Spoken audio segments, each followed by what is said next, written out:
اور تیسری آیت اس کے بعد ہی ہے وہ یہ ہے من المؤمنین رجال صدقوا ما عهد الله علیہ فمنهم من قضى نحبه ومنهم من ينتظر وما بدلوا تبدیلا. صاحبان ایمان میں وہ لوگ بھی ہیں، وہ مردان خدا بھی ہیں، رجال ہیں. صاحبان ایمان میں وہ رجال ہیں کہ جو اپنے وعدوں کو سچا کر دکھاتے ہیں. ان میں مرنے والے مر چکے، انتظار کرنے والے انتظار کر رہے ہیں. کبھی ان کی فطرت نہیں بدلتی، کبھی ان کی حالت نہیں بدلتی، کبھی ان کی نیت نہیں بدلتی، کبھی ان کی کیفیت باطن نہیں بدلتی. یہ 3 آیتیں ہیں سورہ احزاب. پہلی آیت میں یہ ذکر ہے کہ رسول کی ذات گرامی میں اسوہ حسنہ ہے. دوسری آیت یہ ہے کہ لشکر پر لشکر آئے، لشکر پر لشکر آئے، ہمارے ایمان اور تسلیم میں اضافہ ہوگا. اور تیسری آیت یہ ہے کہ کچھ لوگ مر گئے اور کچھ لوگ انتظار کر رہے ہیں. اب ان تینوں آیتوں کو ملا کے پڑھیے تو پہلی آیت حکم بنی ہوئی ہے، حکومت کر رہی ہے کہ رسول کی ذات میں یہ ساری چیزیں موجود ہیں.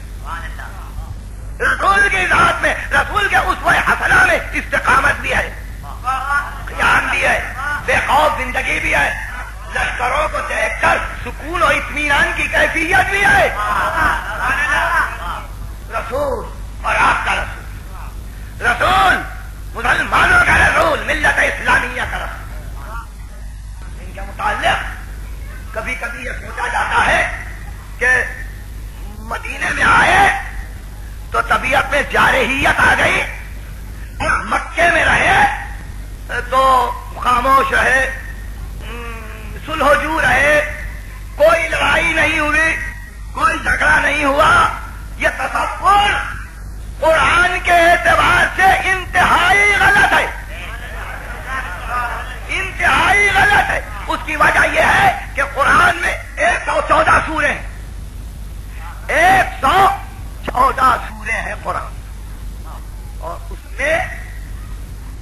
میں آپ کو تعجب ہوگا کہ بہت کم سورے ہیں، بہت کم سورے ہیں جو مدنی، بہت کم سورے ہیں جو مدنی، اور باقی سب مکی صورتیں. یہ سورہ طوال مدنی ہے، سورہ بقرہ ہے، سورہ آل عمران ہے، اور اسی طرح سے آپ آگے بڑھتے جائیں گے تو جو سورہ طوال ہے وہ مکی صورتیں ہیں، مدنی صورتیں ہیں، مدینے میں نازل ہوئے. اور عموماً آپ دیکھیں گے کہ جو مکی صورتیں ہیں، مکے میں نازل ہونے والی صورتیں ہیں، ان کا عالم یہ ہے کہ ان میں الفاظ میں جلالت جنگ کے جلال سے زیادہ ہے.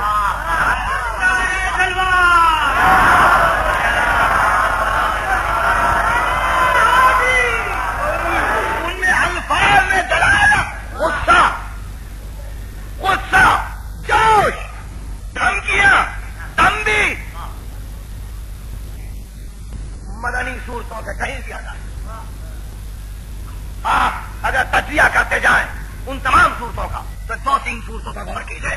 پہلی صورت سورہ علق، اس میں جلال دیکھیے، اکیلا نبی تنہا، کفار قریش کو مخاطب کر کے کہہ رہا ہے ہاں انسان کا پیٹ جب بھرتا ہے تو وہ کفر کی طرف مائل ہوتا ہے. اور جلال کے الفاظ یہ کلا لئن لم ینتہی، حبیب کہہ دو اگر یہ بات نہیں آئے گا لنصفعن بالناصیہ ناصیۃ کاذبۃ خاطئہ، تو ہم اس کی پیشانی کو پکڑ کے کھینچیں گے، جھوٹی پیشانی، خطاکار پیشانی، گمراہ کرنے والی پیشانی. پہلا سورہ، پہلی وحی، جلال کا یہ عالم.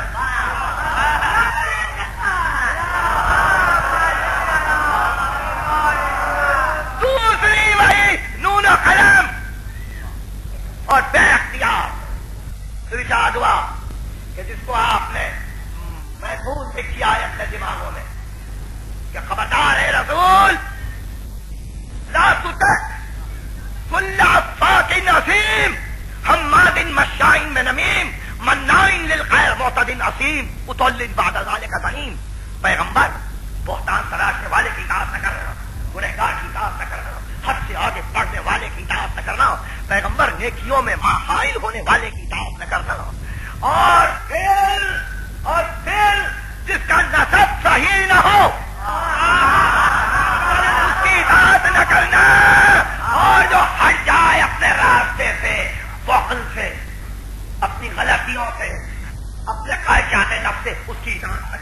یہ سورہ نون و قلم اور یہ سارے الفاظ کہ اگر آج کوئی عرب دوسرے عرب کو ان الفاظ سے یاد کرے تو تلواریں کھنچ جائیں، مگر اکیلا نبی صنادید قریش کو خطاب کر کے آیتیں پڑھ رہا ہے۔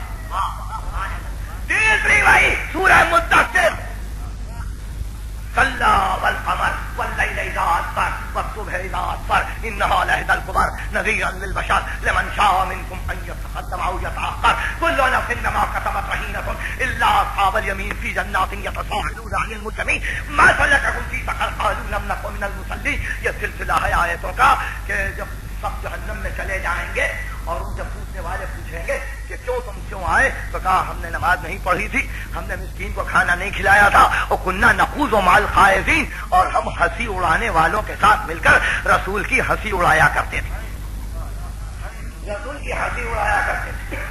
آیت موقع پر ارجاء فرماتے ہیں اور غور سے سنیے، فما لهم عن التذکرۃ معرضین، کیا ہو گیا، یہ تذکرے سے کیوں بھاگ رہے ہیں،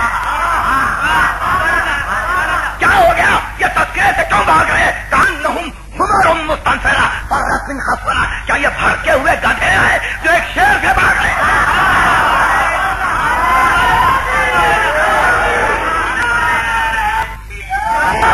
کأنہم حمر مستنفرہ فرت من قسورہ، تیسری وہی، اور وہ عرب کے قبائل، وہ عرب کے سردار، یہ گدھے ایک شیر سے بھاگ رہے، قسورہ پلور نہیں ہے، جمع کا صیغہ نہیں ہے، واحد کا صیغہ ہے، ایک شیر، ایک شیر۔ کسی نے امیر المومنین سے پوچھا کہ مولا آپ نے اپنے سے زیادہ اور اپنے آپ سے بڑھ کر بھی کسی کو شجاع پایا؟ فاتح خیبر سے پوچھا تو کہا ہاں مجھ سے زیادہ شجاع وہ میرے بھائی تھے، اللہ کے رسول تھے، محمد عربی تھے۔ آپ نے دیکھا، اب اس کی اصلاح کیجیے، جارحیت کا لفظ نہیں ہے یہاں، وہاں جارحیت تھی، یہاں صلح جوئی تھی، ایسا نہیں ہے۔ پیغمبر اعلان حق کے لیے آیا، اگر قیام حق کے لیے مکہ میں دل دکھتا ہے کافروں کا تو دکھے، مدینے میں دل دکھتا ہے تو دکھے۔ اگر یہاں قیام حق میں کافر آستین چلاتے ہیں اور ابو طالب سے کہتے ہیں کہ ابو طالب بھتیجا کی خبر لو، تو ابو طالب یہ نہیں کہتے کہ بیٹے تم جو کام کر رہے ہو صحیح ہے مگر کوئی درمیانی راستہ اختیار کرو نا، کیا یہ کہا ابو طالب نے کہ کوئی درمیانی راستہ اختیار کر لو، کیوں ان کو برا کہتے ہو؟ نہیں کہا بیٹے جو آپ چاہیں، جس طرح سے آپ چاہیں تبلیغ کریں، بیٹے کو نہیں روکا، مگر اس طرف کا خبردار اگر کسی نے اپنی نگاہ کو بدلنے کی کوشش کی تو وہ ابو طالب کے مقابلے کے لیے تیار ہو جائے، بھتیجا ایسا چچا ایسے۔ اب آپ دیکھیے یہ مکی زندگی یہی خیبر بھی ہے، یہی خندق بھی ہے، یہی حنین بھی ہے، یہی بدر بھی ہے، اس کی بنیادیں سب مکے میں ہیں۔ آپ یہ نہ سمجھنا کہ مدینے میں جا کے نبی بدل گیا، نہیں، جو مکے میں تھا وہی مدینے میں تھا۔ کیوں؟ فقط اس لیے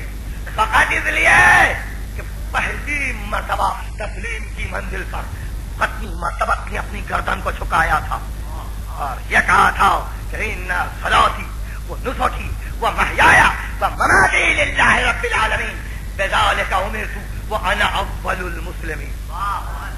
میری نماز، میرا روزہ، میری زندگی، میری موت اللہ ہی کے لیے ہے جو عالمین کا رب ہے، کسی کا مجھے حکم دیا گیا ہے، پہلا مسلم تو میں ہوں۔